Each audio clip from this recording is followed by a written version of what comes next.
находится. У нас здесь произошло возгорание.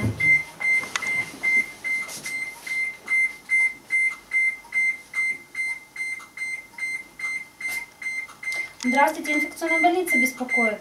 У нас возгорание произошло на 2-м этаже. 2-й этаж заполняется дымом. Да, кабинет швеи. Ну, ориентировочно, да, есть. В здании? Ну, 50. Даша.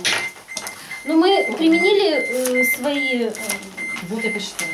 72 человека. 72 человека у нас находится, значит, с персоналом вместе. Применили свои средства к тушению и справиться не можем. Вызовите Никифорова.